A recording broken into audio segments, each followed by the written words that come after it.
Phenol से benzene कैसे बनेगी उसका हम फुल मैकेनिज़्म इस वीडियो में समझेंगे।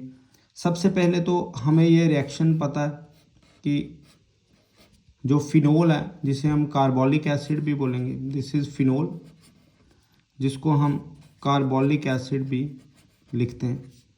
बहुत कम स्टूडेंट्स को पता है कि फिनोल को कार्बोलिक एसिड भी बोला जाता है। अब इसमें जब जिंक डस्ट डालेंगे, जिंक डस्ट, तो जो आंसर आएगा वो आएगा benzene. This is benzene. Benzene को किकुल लिक्विड भी बोला जाता है क्योंकि इसकी जो डिस्कवरी है इसके स्ट्रक्चर की वो किकुल ने की है। हमने कम्युनिटी पोस्ट में बहुत बार इसके बारे में डाला। तो किकुल लिक्विड क्यों? क्योंकि एक मैकेनिज्म है सेरेंडिपिटी। अगर कुछ बच्चों को पता है तो वो बता सकते हैं कमेंट बॉक्स पे कि सेरेंडिपिटी के बारे में अगर आपको पता हो। अगर नहीं पता तो हम अपनी नेक्स्ट वीडियो में आपको इसके बारे में भी पढ़ा देंगे।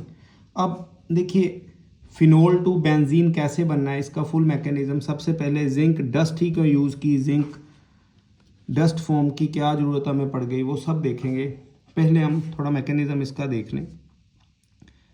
देखिए जो फिनोल है, ये जो फिनोल, इसमें इस तरह से हाइड्रोक्सल ग्रुप लगा हुआ है और ये वाला जो कार्बन है इसकी इलेक्ट्रोनेगेटिविटी ऑक्सीजन से कम है, जिससे होगा क्या, ये कार्बन पॉजिटिव चार्ज और ये ऑक्सीजन नेगेटिव चार्ज होगी। अब जब हम जिंक डस्ट डालेंगे तो जिंक इलेक्ट्रोपॉजिटिव है, ये इलेक्ट्रोपॉजिटिव नेचर होने के कारण ये जो जिंक अपने इलेक्ट्रॉन्स है, 2 इलेक्ट्रॉन्स, ये इस कार्बन को दे देगा।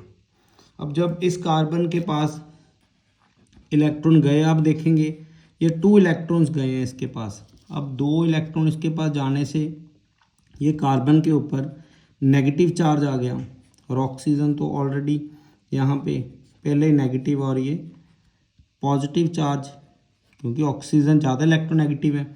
तो अब होगा क्या, यहाँ से हाइड्रोजन और ये कार्बन के बीच में अट्रैक्शन होगी, तो ये हाइड्रोजन यहाँ पे मूव कर जाएगा, जिससे जो ये जिंक 2 पॉजिटिव बना हुआ है वो क्या करेगा, यहाँ से ऑक्सीजन के साथ रिएक्शन करेगा। ऑक्सीजन इधर से और जिंक यहाँ से, ये मूव कर जाएंगे और जो फाइनल रेजिड्यू की तरह ये जिंक ऑक्साइड आ जाएगा। ये वाइट कलर है, आपको ये पता होना चाहिए, ये वाइट कलर का एक कंपाउंड है।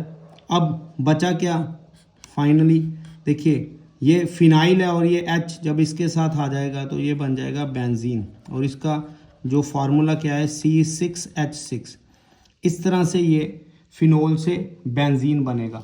बट रीज़न ये आपको जानना जरूरी है कि जिंक डस्ट की फॉर्म में क्यों डाला। देखिए why zinc is in the form of